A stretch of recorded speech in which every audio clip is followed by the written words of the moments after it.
할렐루야. 오늘도 우리 하나님 아버지와 주 예수 그리스도로부터 은혜와 평강이 여러분의 삶과 가정 위에 함께하기를 축복합니다. 언젠가 한번 제가 기름을 넣기 위해서 주유소에 들어간 적이 있습니다. 기름을 넣기 위해 정차를 했고 직원분이 곧 달려 나와서 물었습니다. 선생님, 기름 얼마나치 넣어드릴까요? 그런데 그 직원의 물음에 저도 모르게 저는 선생님이 아니라 목사님입니다 라고 대답을 했습니다. 그 말을 들은 직원분은 적지 않게 당황하셨고 또 그 광경을 옆에서 지켜보던 아내가 배를 잡고 웃었습니다. 주유소 직원이 저에게 말한 선생님이라는 호칭은 주유소에 오는 손님들을 통상적으로 높여서 부른 호칭인데 그것도 모르고 저는 선생님이 아니라 목사님입니다 라고 했으니 주유소 직원분이 예상치 못한 제 반응에 당황해서 어쩔 줄 몰라 하신 겁니다. 이 멋쩍은 해프닝은 그냥 웃으면서 끝났는데 주유소를 나오면서 옆에서 한참 웃던 아내가 물었습니다. 당신은 목사님인 게 그렇게 자랑스럽냐고. 한 번도 목사라는 것이 자랑스럽다고 생각해 본 적이 없었는데 갑자기 목사라는 것이 그렇게 자랑스럽냐고 물어보니까 그날부터 고민이 되는 겁니다. 내가 목사는 걸 자랑스럽게 여길까? 그리고 오랜 고민 끝에 내린 결론은요, 저는 제가 목사라는 것이 자랑스럽습니다. 그리고 그 결정적인 이유는 저는 어디서나 제가 목사인 것을 드러냅니다. 의식적이든 아니면 무의식적이든지 누군가 저를 향해 선생님이라고 하면 저는 선생님이 아니라 목사님입니다 라고 스스럼 없이 대답할 만큼 저는 제가 목사라는 것이 자랑스럽습니다. 자, 그럼 여러분에게 한번 질문해 보겠습니다. 여러분은 그리스도인이라는 것이 자랑스러우시나요? 하나님을 믿고 주님의 몸된 교회를 섬기고 죄된 세상에서 구별된 거룩한 성도로 살아가는 것이 여러분 자랑스러우신가요? 이 질문에 대한 답은요, 의외로 사실 간단합니다. 내가 어디서든지 누구를 만나든지 나는 춘천중앙교회 성도야 라고 주저함 없이 말할 수 있다면 내가 그리스도인이라는 것을 자랑스럽게 여기시는 겁니다. 지금 여러분은 어떠신가요? 어느 자리에서든지 떳떳하게 나는 그리스도인이라고 말할 수 있으신가요? 그런데 안타까운 것은요, 많은 그리스도인들이 자기가 그리스도인이라는 것을 감추며 숨긴 채 살아간다는 겁니다. 티가 안 나요. 통계청 자료에 의하면요, 우리나라 인구의 20에서 25%가 기독교인이라고 합니다. 그렇다면 적어도 5명 중에 1명은 그리스도인인 겁니다. 그런데 식당에 가서 이렇게 가만히 식당에 오신 손님들을 이렇게 지켜보면요, 수치상으로는 적어도 5명 중에 1명은 그리스도인이니까 밥 먹기 전에 식사 기도를 해야 맞는 겁니다. 그런데 식사 기도 하시는 분이 없어요. 어쩜 그렇게 깜쪽같이 감추며 살아가는지 세상에 나가보면 누가 그리스도인인지 알 수가 없습니다. 참고로 저는요, 티가 팍팍 납니다. 숨기려고 해도 숨길 수가 없어요. 얼마 전에도 교구 센터 지도자분들과 함께 식당에 갔는데 제가 딱 들어서니까 주위 분들이 교회에서 왔나 봐, 저 남자분 목사님인가 봐 하면서 막 웅성대는 소리가 들려요. 깜짝 놀라서 내가 교회 목사라는 명찰을 달고 다니는 것도 아닌데 어떻게 아셨지 하고 이렇게 둘러보니까 티가 날 수밖에 없겠더라고요. 이유는 50대에서 60대 정도로 보이는 수많은 여자분들 중에 양복 입은 40대 남자 1명, 100% 목사님입니다. 그래서 티가 팍 납니다. 근데 그게 부끄럽지가 않아요. 이유는 저는 목사인 게 자랑스러우니까요. 물론 지금 같은 사례는 그리스도인으로서 선한 영향력을 드러내는 경우는 아니지만 그래도 우리 그리스도인들은요, 의식적이든 아니면 무의식적이든 티가 나야 맞는 겁니다. 왜냐하면 우리는 세상과 구별된 삶을 살아가는 성도들이자 그리스도인들이기 때문입니다. 사실 그리스도인이라는 이 호칭은요, 예수님을 믿는 성도들이 나는 그리스도인이다, 이제 우리 그리스도인이야 라고 정해서 부른 호칭이 아닙니다. 안디옥에서 처음 그리스도인이라는 호칭이 사용되었는데 이 호칭을 처음 사용한 사람들은 교회 다니는 사람들이 아니었습니다. 안디옥 교회 교인들이 내가 그리스도인이다 라고 쓴 적은 없습니다. 오히려 안디옥 도시에 있는 예수님을 믿지 않는 사람들이 안디옥에서 예수님을 믿는 사람들을 바라보면서 당신들은 그리스도인들입니다 라고 불러준 호칭입니다. 그래서 26절 말씀을 보면요, 우리 26절 말씀 다시 한번 같이 읽도록 하겠습니다. 26절 말씀입니다. 만남의 안디옥에 데리고 와서 둘이 교회에 1년간 모여 있어 큰 무리를 가르쳤고 제자들이 안디옥에서 비로소 그리스도인이라 일컬음을 받게 되었더라. 아멘. 비로소 그리스도인이라 일컬음을 받게 되었더라. 그리스도인이라는 호칭은요, 일컬음을 받은 호칭입니다. 내가 그리스도인이라고 말한 것이 아니라 너희들이 바로 그리스도인이라고 다른 사람들에 의해서 불려진 호칭이 바로 그리스도인입니다. 왜냐하면 티가 났으니까요. 자신들과 다르게 살아가는 모습을 보며 너희들은 우리와 다른 그리스도인이라고 구별된 호칭을 붙여준 겁니다. 자, 그렇다면 왜 사람들은 예수 믿는 사람들을 향해서 그 많은 이름 중에 그리스도인이라고 부르게 된 것일까요? 그리스도인이라는 호칭에 담긴 의미는 무엇일까요? 먼저 그리스도인이라는 말은요, 헬라어로 크리스티아누스라고 하는데요, 그리스도라는 크리스틴과 인이라는 이아노스가 단어가 합쳐진 말입니다. 근데 재미있는 것은 인으로 사용된 전미사 이아노스라는 말은 어떤 사람을 경멸하고 무시하고 하대할 때 붙이는 단어입니다. 그래서 한국식으로 옮겨 놓으면 쟁이란 말에 가깝습니다. 이 쟁이란 말은요, 국어사전을 찾아보면 그것이 나타내는 속성을 많이 가진 사람을 얕잡아 이르는 말이라고 정의를 합니다. 쉽게 말하면 이런 겁니다. 그냥 말만 하면 욕하는 사람을 우리는 욕쟁이라고 합니다. 그죠? 그리고 고집이 가득한 사람을 뭐라고 합니까? 고집쟁이. 심술이 가득한 사람을 심술쟁이라고 합니다. 그렇다면 예수쟁이란 무엇이냐? 말 그대로 직역을 하면 예수의 속성을 많이 가진 사람이 예수쟁이라는 겁니다.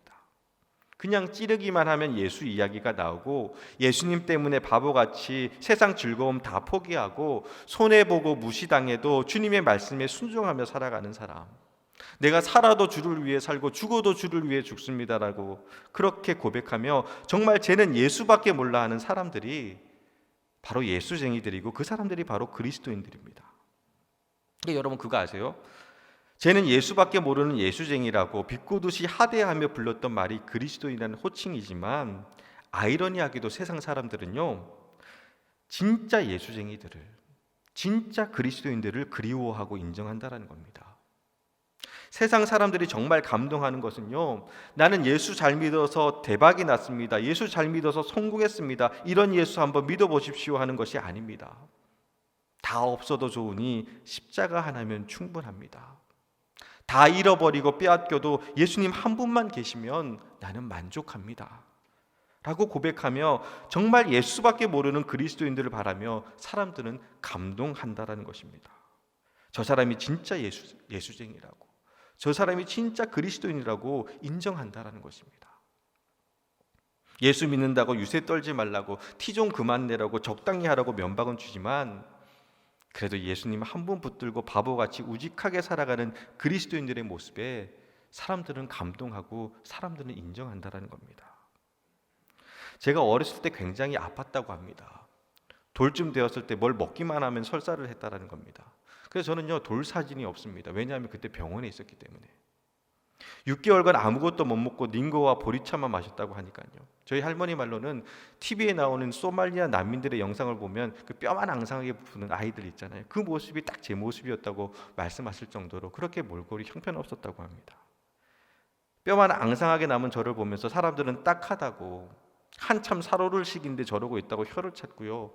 또 아픈 저 들쳐업고 원주로 서울로 울면서 병원 쫓아다니시는 저희 어머니를 향해서 동네 사람들은 예수 믿어서 저렇게 됐다고 손가락질하고 수군거렸습니다. 근데 놀라운 것은 그런 수모와 서러움을 다 겪으면서도 끝까지 아픈 저 들쳐업고 교회에 나가는 모습에 사람들은 감동하기 시작하더라는 겁니다. 저게 바로 진짜 예수주의구나라고 인정하더라는 겁니다. 요즘 교회를 향해 사람들은 비난을 합니다.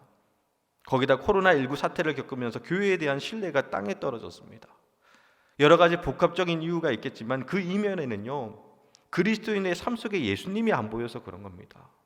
그래도 교회에 다니면, 그래도 예수님 믿으면 우리와 다를 것이라고 생각했는데, 그걸 우리와 다를 것이라고 기대했는데 자신들과 똑같은 모습에 실망하다 보니까 오히려 더 크게 교회를 향해 질타하는 것입니다. 얼마 전에 엠브레인이라는 리서치 기업에서 코로나19 이후 종교인에 대한 이미지 조사를 했습니다. 전국 남녀 1000명을 대상으로 종교인 하며 떠오르는 이미지에 대해서 설문조사를 냈고 통계를 냈는데요, 그 결과가 너무나 충격적이었습니다. 먼저 불교 신자에 대한 이미지는요, 불교 신자에 대한 이미지입니다. 1위가 온화한 40%, 2위는 절제하는 32%, 3위는 따뜻한 27%. 천주교 신자에 대해서는 1위가 온화한 34%, 2위가 따뜻한 30%, 3위가 윤리적인 23%. 그런데 우리 개신교는요, 1위가 거리를 두고 싶은 32%, 2위는 이중적인 30%, 그리고 3위는 사기꾼 같은 29%. 그의 부패한 독단적인 배려가 없는 이런 부정적인 이미지들이 거의 대부분이었다는 겁니다. 지금껏 교회라는 울타리 안에 있었던 저는요, 그래도 교회가 세상보다 낫다고, 그래도 예수님 믿는 사람들이 착하고 정직하다고 그 사실에 대해서 한 번도 의심하지 않았는데, 지금 교회와 그리스도인들에 대한 이미지가 바닥을 치고 있다는 겁니다. 대학생 선교회 다니는 아이들이 그러는데요, 전도가 아예 안 된대요. 대학생들이 얘기하는데 전도가 아예 안 된대요. 예수님 믿으라고 하면 아이들의 표정이 싸늘하게 변한대요. 그게 지금 우리 개신교의 현실이라는 겁니다. 이 통계를 보고 요즘 너무 속상하고 답답해서 밤에 잠이 안 옵니다. 더군다나 지금 우리 교회 같은 경우는 온라인 새생명 축제 기간이잖아요. 전도는 예수님이 우리에게 주신 지상 명령입니다. 하면 좋고 안 해도 그만인 그냥 그런 선택사항이 아니라 반드시 해야만 하는 모든 그리스도인들의 사명이요, 책임입니다. 그런데 전도해 보시면 알 겁니다. 전도가 안 돼요. 얼마 전에 아이스크림 여러분 싸게 파는 데 있잖아요. 요즘 되게 유행인데 거기에 아이스크림을 사러 갔습니다. 가격도 싸고 또 종류도 다양해서 잔뜩 싸갖고 집에 돌아오다가 교회 건널목 그 횡단보도 앞에서 기다리는데 거기서 기다리는 옆에 보니까 저희 딸 친구 애들처럼 보이는 애들이 몇 명 있는 겁니다. 그래서 그냥 예뻐서 아이스크림 하나씩 건네주면서 또 우리 교육국 예배가 재개되었으니까 여기 있는 교회 한번 나와보라고 제가 그렇게 전도를 했습니다. 자기들끼리 막 웃으면서 이야기하다가 갑자기 제가 여기 앞에 있는 교회 나와봐 이렇게 얘기를 했더니 정색을 하면서 저희는 교회 같은 데 안 다녀요 그렇게 정색을 하면서 이야기하는 겁니다. 승질을 내고 지나가는 겁니다. 아이스크림까지 줬는데. 근데 너무 당황해서 아무 말도 못하고 그냥 돌아왔습니다. 집에 와서도 마음이 안 잡혀요. 그때 아이들의 그 차가운 눈빛과 짜증스러운 말투가 자꾸 생각이 나서 상처가 되는 겁니다. 마음이 진정이 안 돼서 기도를 하는데 서글픈 감정이 막 북받쳐 올라왔습니다. 코로나19로 조심스러운 상황이긴 하지만 그래도 사회적 거리두기 1단계로 완화됐고 또 새생명 축제 기간이라 용기를 내서 전한 건데 돌아온 것은 실망과 상처뿐이었습니다. 마음이 헛헛한 게 일이 손에 안 잡혀요. 그냥 속상해서 저도 모르게 하나님을 향한 하소연이 막 나오는 겁니다. 하나님, 이런 상황에서 어떻게 전도합니까? 어떻게 복음 전합니까? 전도의 문을 활짝 열어달라는 거 아닙니다. 그래도 하나님, 어느 정도는 돼야지 전도를 하죠. 이제 어떡합니까? 그렇게 답답한 마음을 막 쏟아놓는데 그때 하나님께서 저에게 너무나도 분명하게 주신 음성이 있었습니다. 그것이 무엇이냐? 부흥이었습니다. 현상 유지도 어려운 상황에서 부흥이라니 무슨 뜬구름 잡는 말씀하시나 싶으시지만 그런데 주님이 그런 마음을 주셨습니다. 부흥하라고. 위기라고 어렵다고 힘들다고 하지만 오히려 그때가 살아계신 하나님의 부흥을 경험할 때라는 것입니다. 여러분 그거 아세요? 안디옥에서 처음으로 그리스도인이라 일컬음을 받기 시작한 것은요, 시대적으로 상황이 좋고 사람들이 교인들에게 우호적이고 교회가 세상에 큰 영향력을 드러내던 시절이 아니었습니다. 오히려 오늘 말씀을 보면요, 안디옥에서 처음 그리스도인이라 불리게 된 그때는 예수 믿는다고 죽임을 당하던 순교의 시대였습니다. 우리 19절 20절 말씀입니다. 우리 한번 같이 다시 읽어볼게요. 19절 20절 말씀입니다. 그때 스데반 일로 일어난 환란으로 말미암아 흩어진 자들이 베니게와 구브로와 안디옥까지 이르러 유대인에게만 말씀을 전하는데 그 중에 구브로와 구레네 몇 사람이 안디옥에 이르러 헬라인에게도 말하여 주 예수를 전파하니. 아멘. 자, 말씀을 보면요, 그때에 스데반의 일로 일어난 환란으로 말미암아라고 합니다. 여기서 스데반 일이란 우리가 잘 아는 것처럼 스데반 집사가 복음 전하다가 돌에 맞아 죽은 일이었습니다. 이 일로 예루살렘 교회에 큰 핍박과 환란이 시작되었고 혹독한 박해로 인해서 그리스도인들이 뿔뿔이 흩어졌습니다. 그런데 그 중에 구브리와 안디옥에 흩어진 그리스도인들이 거기서도 정말 그리스도인답게 예수쟁이들처럼 주님의 말씀을 전하고 기도하고 또 말씀에 순종하며 살아갑니다. 그런데 그랬더니 어떻게 되었느냐? 우리 21절 말씀입니다. 우리 21절 말씀 또 같이 읽겠습니다. 21절입니다. 주의 손이 그들과 함께 하심에 수많은 사람들이 믿고 죽게 돌아오더라. 아멘. 주의 손이 그들과 함께 하심에 수많은 사람들이 믿고 죽게로 돌아오더라. 아멘. 저는 말씀을 준비하면서 저는 이 말씀이 제 가슴을 뜨겁게 했습니다. 순교의 시대였습니다. 예수 믿는다는 이유로 감옥에 갇히고 목 잘리고 화형당하고 사자밥이 되는 시대였습니다. 더군다나 바로 얼마 전에 복음 전하던 스데반 집사는 광장 한가운데서 돌에 맞아 살이 찢어지고 뼈가 깨져서 죽었습니다. 다 끝나버린 것 같은 암담하고 절망적인 상황이었지만 주의 손이 그들과 함께 하심에 수많은 사람들이 믿고 주께로 돌아오더라. 아멘. 하나님의 부흥을 경험하게 된 겁니다. 사랑하는 여러분, 진정한 그리스도인 됨의 가치는요, 고난과 어려움 속에서 빛을 발합니다. 높은 온도를 견딘 철이 더 단단해지고 힘겹게 깎여 다듬어진 보석이 더 영롱해지듯이 우리 그리스도인 됨의 가치는요, 고난과 시련과 어려움 앞에서 더 아름답게 빛나는 겁니다. 혹시 지금 어려움과 고난 가운데 있으신가요? 그렇다면 지금이 바로 내가 진짜 그리스도인이라는 것을 증명해야 할 때입니다. 세상의 유혹과 풍파에 내 삶의 터전이 흔들리고 계시다면 지금이 바로 예수님, 저는 예수님밖에 없습니다라고 고백하며 진정한 예수쟁이가 되셔야 됩니다. 그동안 내가 주인 삼은 모든 것들 다 주님 발 앞에 내려놓고 오직 예수로 내 삶을 채워갈 때 비로소 우리 가운데 하나님의 부흥을 경험하게 될 줄 믿습니다. 그리고 또 여러분, 여기서 중요한 사실이 있습니다. 흔히 우리는요, 부흥이라고 하면 양적인 수적인 증가나 성장을 떠올립니다. 그런데 부흥의 진짜 의미는요, 그런 게 아닙니다. 부흥이란 단어는 히브리어로 카야라고 하는데요, 그 의미는 죽은 것이나 다름없는 것을 다시 살린다라는 생명을 뜻합니다. 그러니까 부흥은 생명이에요. 그래서 우리는 성도들의 숫자가 30명에서 100명이 늘어나면 우리 교회가 부흥했습니다라고 말하지만 실은 잘못된 표현입니다. 진짜 부흥은요, 영적으로 메말라 있던 우리 교회가 주님의 은혜로 다시 뜨거워졌습니다. 다시 살아났습니다. 다시 부흥했습니다라가 맞는 표현입니다. 이 부흥을 뜻하는 카야라는 단어를 다른 성경 구절에서 보면 그 의미가 더 명확해지는데요, 제가 몇 가지 읽어드릴게요. 먼저 아모스 5장 4절에 보면요, 여호와께서 이스라엘 족속에게 이와 같이 말씀하시기를 너희는 나를 찾으라 그리하면 살리라.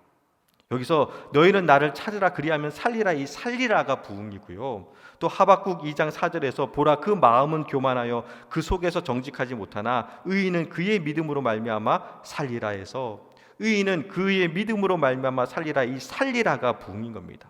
즉 부흥이라는 것은 죽은 것 같은 상태에서 다시 살아나는 것이 부흥입니다. 그리고 이것이 지금 우리에게 부흥이 필요한 이유입니다. 코로나19로 인해 사람들의 불안과 공포지수가 천정부지로 오르고 있습니다. 여기저기서 힘들고 어렵다는 한식과 탄식 소리가 들려옵니다. 어디서부터 손을 써야 할지 모르겠고 어디서도 희망을 찾을 수 없어 보일 때 우리의 무능함과 무기력을 깨닫는 순간 하나님의 일하심은 시작되는 것입니다. 그리고 그때 무너진 기초를 다시 세우시고 이 땅과 온 세계 열방에 하나님의 영광이 가득한 부흥이 일어나게 될 줄 믿습니다. 바라긴 여러분, 여러분의 가정이 부흥되기를 주님의 이름으로 축복합니다. 우리 교회가 부흥되기를 주님의 이름으로 축복합니다. 그리고 우리 교회, 이 나라와 민족, 세계 열방이 부흥되기를 소원합니다. 그 여러분의 기업과 생업이 부흥되기를 주님의 이름으로 축복합니다. 재밌는 것은요, 여러분, 아이러니하게도 여러분 그거 아세요? 그 한국 교회는요, 가장 어려울 때 부흥을 경험했습니다. 1903년 원산 대부흥과 1907년 평양 대부흥에 대해서 여러분 한 번쯤은 들어보셨을 겁니다. 원산 대부흥 운동, 그리고 1907년의 평양 대부흥 운동. 시대적으로는 일제 강점기였습니다. 나라를 잃었습니다. 소망이 없습니다. 가난했습니다. 위생관념 자체가 없어서 호환 마마라 불리는 천연두로 수많은 사람들이 목숨을 잃었습니다. 그런데 그때 오히려 한국 교회는요, 이 땅의 그리스도인들은요, 부흥을 경험했습니다. 교회만 산 것이 아니라 이 나라가 살았습니다. 지금 어렵고 힘든 시간을 보내고 있지만 우리는 가장 어려울 때 가장 우리 가운데 뜨겁게 역사하신 하나님의 부흥을 경험한 민족입니다. 회복시키시고 치유하시고 다시 일으켜 세우시는 하나님의 역사를 우리는 이미 알고 있습니다. 그리고 바라기는 다시 한번 부흥을 꿈꿀 수 있으시기를 바랍니다. 그리고 진짜 그리스도인들이 되기를 주님의 이름으로 축복합니다. 순교의 시대 속에서도 안디옥 교회 성도들이 너희들은 정말 예수 그리스도밖에 모르는 그리스도인이라 일컬음을 받은 것은 혹독한 핍박과 박해 속에서도 사나 죽으나 나는 주님의 것입니다라고 고백하며 오직 예수로 그 삶을 채워갔기 때문입니다. 그리고 바라기는 이제 우리 또한 그리스도인이라 일컬음을 받을 수 있기를 소원합니다. 힘들고 어려운 이 시대 속에서 다들 낙심하고 넘어져 있을 때 그래도 소망 되신 하나님 바라보고 믿음으로 견디고 버티는 저 예수쟁이들은 우리와 다르다고, 다들 절망하고 있을 때 오히려 다시 일으켜 세우실 하나님의 부흥을 찬양하며 일어서는 저 그리스도인들은 우리랑 다르다고, 다들 포기하고 탄식하고 있을 때 더 크게 하늘을 향해 이 땅을 긍휼히 여겨달라고 부르짖으며 기도하는 저 구별된 성도들은 우리와 다르다고, 너희들이 진짜 그리스도인들이라고, 그렇게 그리스도인됨의 가치를 다시 인정받는 우리 춘천중앙교회 모든 성도님들이 되시기를 소원합니다. 그래서 어디서나 당당하게 내가 그리스도인임을, 내가 바로 춘천중앙교회 성도라는 것을 자랑할 수 있으시기를 축복합니다.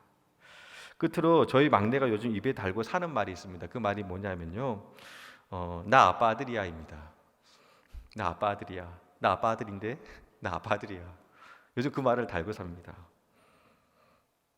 아빠 아들이라는 게 자랑스러운가 봐요. 별로 반응이 없으시네요. 근데 여러분, 그 말을 듣는 아빠는요 너무 행복합니다. 자기가 뭐 원하는 과자가 먹고 싶으면 나 아빠 아들이야, 과자 사줘. 나 아빠 아들인데 과자 사주세요. 이렇게 하는 건데, 근데 아무튼 아빠 아들이야 아빠 아들이야 하고 다녀요. 근데 그 이야기를 듣는 아빠는요 너무 행복합니다. 근데 여러분, 마찬가지로 험한 세상 속에서도 나는 예수님밖에 모르는 그리스도인이야 라고 자랑하며 다니는, 나는 예수쟁이야 라고 그렇게 자랑하며 다니는 그런 믿음의 백성들을 바라보는 우리 예수님의 마음은 얼마나 행복하실까요? 어렵고 힘든 시간을 보내고 있지만 다시 하나님의 부흥을 꿈꾸며 예수 그리스도를 드러내며 진정 그리스도인됨의 가치를 다시 회복할 수 있는 우리 춘천중앙교회 모든 성도님 되시기를 주님의 이름으로 축원합니다.